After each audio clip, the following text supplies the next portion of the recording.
Dans une tendance, lorsque le marché fait des impulsions et des retracements, d'accord? Chaque retracement est censé faire un retracement jusqu'à 50% de l'impulsion. Chaque retracement est censé faire un retracement jusqu'à 50%. Il est censé venir jusqu'à 50% de l'impulsion qui le précède. Je ne sais pas si vous me suivez. Oui, ça suit, coach. C'est lui seul qui suit, apparemment. Non, on suit. Oui, on Ah, est oui, là. Non, on suit. Parfait. Parfait. Donc, chaque retracement est censé venir au minimum jusqu'à 50% de l'impulsion. C'est ce que le marché, c'est ce que le concept de l'SMC ICT, que moi j'appelle SMV. Donc, ça voudrait dire que dans le cas où le marché ne respecte pas cette règle-là, où il doit faire, et je crois que même dans toutes les autres stratégies, un concept, puisqu'il y a des stratégies qui sont basées sur ça, il y a des traders qui attendent que le marché fasse un retracement jusqu'à 50% pour prendre un trade, ils tracent la zone des 50%, il y a des traders qui font ça. Donc, ça voudrait dire que dans le contexte général du trading en elle-même, lorsque le marché fait des impulsions et des retracements, il est censé faire un retracement jusqu'à 50% de l'impulsion, au minimum. Au minimum. Au minimum. Donc, ça voudrait dire que si un retracement ne respecte pas cette règle, il est en train de créer de la manipulation. Puisque les zones de manipulation sont tout simplement des zones qui ne respectent pas les règles du marché. Par exemple, lorsqu'on a vu le cas du faux BOS, on a dit que le marché a une règle qu'on appelle la règle de l'EPA, la règle de l'efficience. Et chaque retracement est censé venir au minimum jusqu'au niveau de l'ancien BOS. Et si cette règle n'est pas respectée, la nouvelle zone de creux ou de sommet, en fonction de la tendance qu'on a, devient une zone de manipulation complètement appelée heavy. Donc ça voudrait dire que quoi? Ici, si un marché fait une impulsion et il fait un retracement qui ne vient pas au minimum, disons ici, les 50%, c'est à peu près quelque part par là. Donc, si le marché part sans faire un retracement au minimum jusqu'à 50% de l'impulsion, le creux qui est ici, à ce niveau, devient tout simplement une liquidité, une zone de manipulation. Donc déjà, vous commencez par voir que il y a des cas où le marché est parfaitement épars, c'est-à-dire il n'y a pas de faux BOS.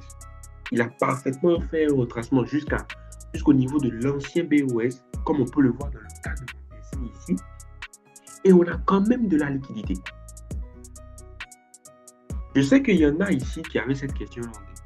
Est-ce qu'il y a des cas où on fait un retracement, le marché est épars et il y a de la liquidité? Oui, parce que il ne faut pas juste qu'il fasse un retracement jusqu'au niveau de l'ancien BOS uniquement. Il faut qu'il aille au minimum jusqu'à 50% de l'impulsion. Et j'ai bien dit au minimum. Donc ça voudrait dire que par la suite, on verra un cas où, même s'il y a un retracement jusqu'à 50%, il y a possibilité d'avoir une manipulation. Et ça vient dans la suite. C'est la raison pour laquelle il faut bien rester concentré sur ce programme. Est-ce qu'on se suit? Oui, ça suit. Ok. C'est d'ailleurs pour ça qu'on a eu à voir le concept de Fibonacci. Et j'espère que chacun d'entre vous ici a réglé sa Fibonacci pour avoir les 3 barres que j'ai données, 0%, 100% et 50%. Donc ici, lorsque moi je viens faire mon analyse, je finis de tracer mes BOS, je finis de déterminer la structure du marché, je vois que, un instant, je reprends un dessin plus mieux que ça, avec une autre couleur. Donc ça voudrait dire que lorsque moi, je finis d'analyser ma structure, et je vois que le marché il est en train de faire un retracement. Je vais donc chercher quoi? La liquidité que ce retracement viendra venir chercher et viendra chercher, puisqu'on a dit que le but d'un retracement est de venir prendre de la liquidité. Le but d'un retracement est de venir prendre de la liquidité. Donc, il faut que je cherche tout simplement la liquidité à venir chercher par le marché. Et jusqu'ici, à part tout ce que vous avez vu dans la vidéo, dans la vidéo du programme SMV Master Code, qu'on est en train de revoir, c'est-à-dire là, on est en train de faire le programme de coaching pour les vidéos SMV Master Code que vous avez regardées. À part ce qu'on a vu jusqu'ici, à ce niveau-là, on a parlé tout simplement de quoi? Liquidité de faux BOS, liquidité dans le cas où il y a faux BOS et le marché ne vient pas prendre cette liquidité en question, et la liquidité des 50%. Donc ça voudrait dire que ici, si je veux faire mon analyse, je me base sur ces trois que je connais actuellement. Donc ici, je remarque que le marché, dans ce cas-ci, le marché, il est épars. On voit parfaitement, attendez, j'ajuste bien. Il est épars. Donc ça veut dire qu'il n'y a pas faux BOS. Donc si ça veut dire qu'il n'y a pas faux BOS, il n'y a pas le deuxième. Puisque le deuxième, on a dit qu'il apparaît lorsque le marché ne vient pas prendre la liquidité du faux BOS. Bon, pas uniquement dans le cas du faux BOS, vous allez voir par la suite. Parce que même ici, s'il ne prend pas la liquidité des 50% et il part, le deuxième qu'on avait vu avant-hier, il s'applique en même temps. Il s'applique immédiatement. Donc maintenant, j'ai déjà vérifié que je n'ai pas la liquidité de faux BOS. Donc ça voudrait tout simplement dire que la deuxième liquidité la plus probable à vérifier ici, c'est quoi? C'est une question que je pose.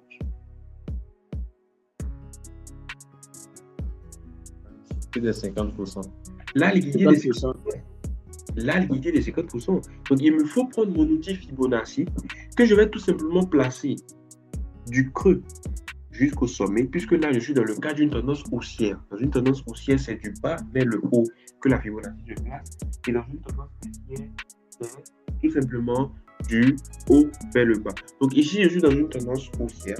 Donc je vais tout simplement placer ma Fibo du bas vers le haut pour vérifier si effectivement le marché a fait un retracement jusqu'à 50%. Donc ici, voici, ça donne ça. Ça, je ne suis pas sur MetaTrader, donc je ne peux pas directement placer. Mais les 50%, c'est ce niveau-là à peu près. Donc, ici, on voit que ça n'a pas fait un retracement jusqu'à 50% de l'impulsion. Donc, attention, cette zone devient une zone à risque. Certes, le marché peut bien réagir sur ça et partir. Mais là, nous, on s'en bat les couilles. Parce que notre plan de trading nous dit que cette zone est censée se faire sauter avant que le marché probablement ne continue. Du coup, si ça ne se fait pas sauter, nous, notre plan de trading qui nous dit vas-y, espoir, Gaël, entrez en position, nous, on ne rentre pas. Donc, voici comment on détermine la liquidité des 50%. Et j'en ai profité pour vous montrer lorsqu'on fait une analyse, comment repérer de la liquidité. On ne vient pas comme ça à ouvrir les yeux et écarquiller partout pour voir s'il y a une liquidité. Non. On commence par chercher toutes les liquidités qu'on connaît. Si on voit que, je connais la liquidité du faux BOS et je remarque qu'actuellement, dans la zone du marché que je suis en train d'analyser, je passe à un autre jusqu'à trouver le bon. C'est comme ça on fait. Je vous connais vous tous ça. Tout le monde cherche au hasard. Ça ne se fait pas.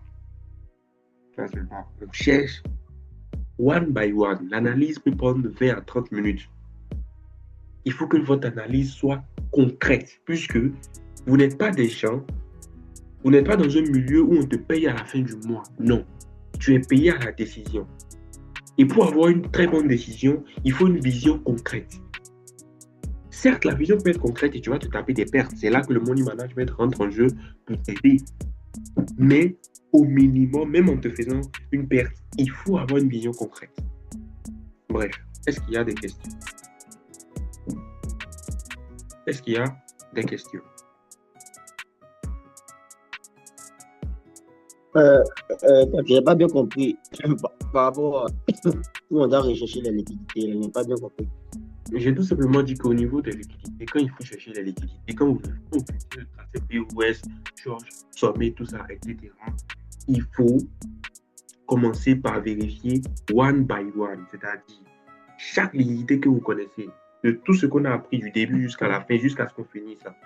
C'est ça, vous commencez par chercher un à un. Et c'est quand vous ne voyez pas un que vous passez au deuxième. Au final, vous allez finir par voir une plutôt de toutes les liquidités qu'on a eu à voir et qu'on aura à voir. C'est ce que j'ai dit. D'accord, c'est compris. Ok, donc pour l'autre, il n'y a pas de question.